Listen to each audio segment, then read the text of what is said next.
नमस्कार,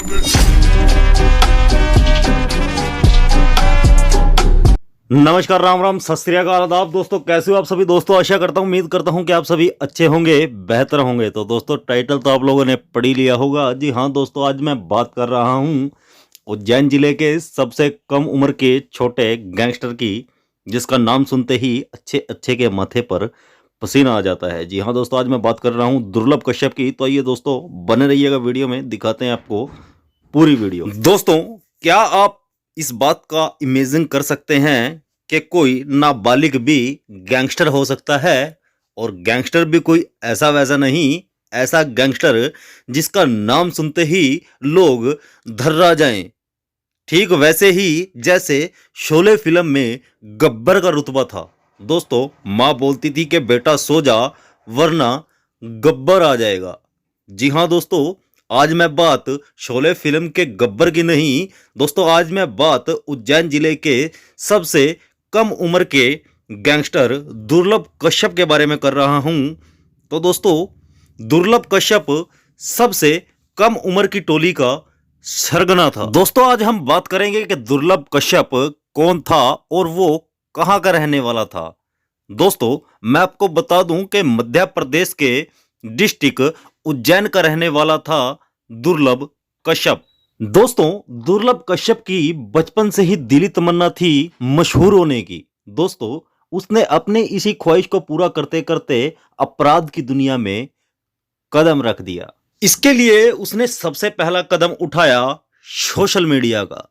social media से युवा उससे प्रभावित होते चले गए और उसकी गैंग से जुड़ते चले गए। अपराध करना उसकी फितरत में शामिल था और पुलिस को चकमा देना उसके बाएं हाथ का खेल। दोस्तों, यह वह दौर था जब दुर्लभ कश्यप का नाम अपराध की दुनिया में बुलंदियों पर था और अपराध की दुनिया में चाव रखने वाले सभी युवा उसके साथ जुड़ते चले गए और देखते ही देखते दुर्लभ कश्यप का ग्रुप गैंग में बदल गया और इस गैंग को चलाता था दुर्लभ कश्यप, सोशल मीडिया, फेसबुक के द्वारा। और दोस्तों, मैं आपको बता दूं कि इस गैंग का ड्रेस कोड था माथे पर टीका, आंखों में सुरमा और गले में एक गमछा, जो कि दुर्लभ कश्यप गैंग का ड्रेस कोड बन गया था। दोस्तों, साल 2018 में दुर्लभ ने फेसबुक पर एक पोस्ट अपलोड की, जिसके बाद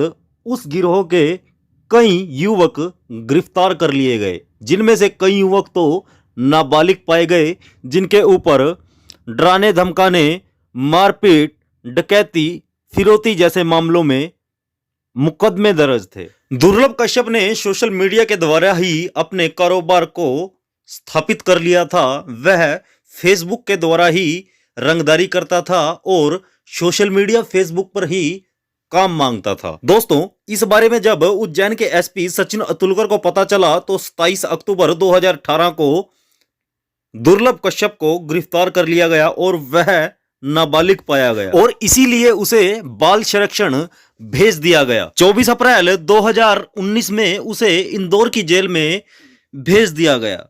इस वक्त दुर्लभ कश्यप बालिग हो चुका था। दोस्तों, एक वक्त ऐसा आया जब उज्जैन के एसपी सचिन अतुलकर ने जेल का दौरा किया और वह जेल में ही दुर्लभ कश्यप से मिले और दुर्लभ कश्यप से कहा कि तुम यहीं जेल में सेफ हो, अगर तुम बाहर गए तो तुम्हें कोई ना कोई मार देगा, क्योंकि तुम्हारे दुश्मनों की लिस्ट बहुत लंबी होती जा रही है। और इसी डर की वजह से दुर्लभ कश्यप ने 1 साल तक जमानत नहीं कराई। और दोस्तों, आगे चलकर एसपी अतुलकर साहब की बात बिल्कुल सत्य साबित हुई। इसी बीच 24 जनवरी 2020 को दुर्लभ कश्यप गैंग के द्वारा तुलसी नगर के भाजपा नेता राकेश के बेटे का अपहरण कर लिया जाता है। अपहरण के बाद उस लड़के के साथ मारपीट का वीडियो भी वायरल किया जाता है और बोला जाता है कि जब तक पैसे नहीं दोगे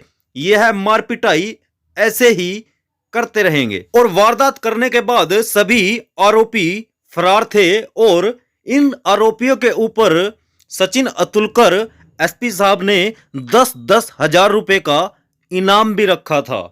इधर फरवरी में लॉकडाउन के समय के पहले की बात है, जब दुर्लभ कश्यप जेल से छूटा और इंदौर में रहने लगा। लॉकडाउन खत्म होने के बाद वह उज्जैन में आ गया और अपनी मां के पास रहने लग गया। दोस्तों मैं आपको बता दूं कि दुर्लभ कश्यप की मां गवर्नमेंट स्कूल में टीचर थी और यहां आकर दुर्लभ कश्यप ने अभी यार दोस्तों के साथ घूमना फिरना और पार्टी करना शुरू कर दिया, क्योंकि इस वक्त पर दुर्लभ कश्यप डॉन कहला रहा था। लॉकडाउन के बाद आपराधिक घटनाएं अपनी चरम सीमा पर थी और अपराधी इन घटनाओं को पूरा अंजाम दे रहे थे। एक दिन दुर्लभ कश्यप की मां ने दुर्लभ के सभी दोस्तों को घर पर डिनर पर बुलाया।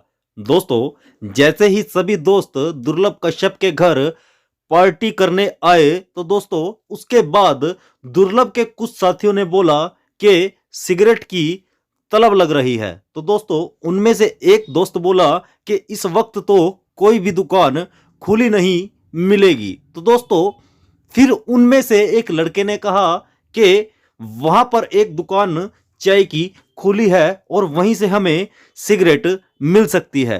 तो दोस्तों घर में डिनर करने के बाद सभी दोस्त उस चाय की दुकान पर चले और दोस्तों उस चाय की दुकान पर जाने के बाद इन्होंने वहां पैसे नहीं दिए और चाकू दिखाकर उस दुकानदार को धमकाया और धमकाने के बाद वहां से चले आए।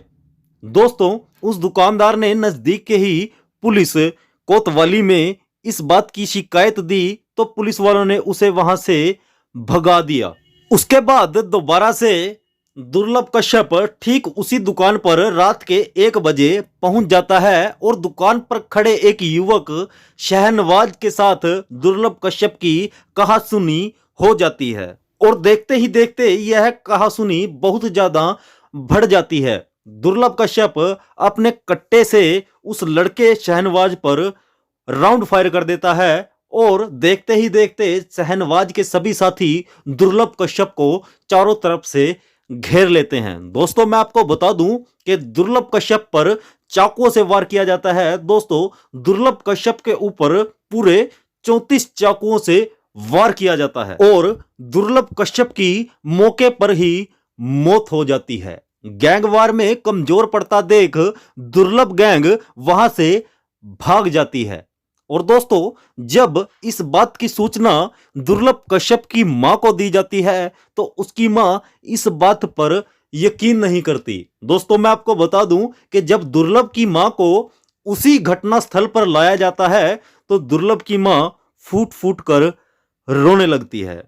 तो दोस्तों यह थी आज की कहानी। दोस्तों आपका बहुत बहुत शुक्रिया इतना कीमती समय देने के लिए। दोस्तों अगर वीडियो अच्छी लगे तो कृपया वीडियो को लाइक कीजिएगा। दोस्तों अगर आप दुर्लभ कश्यप के बारे में कुछ जानते हैं तो प्लीज हमें कमेंट में जरूर बताइएगा। दोस्तों आप इस वीडियो को कहां से देख रहे हैं, किस राज्य से देख रहे हैं, प्लीज कमेंट सेक्शन में जरूर बताइएगा।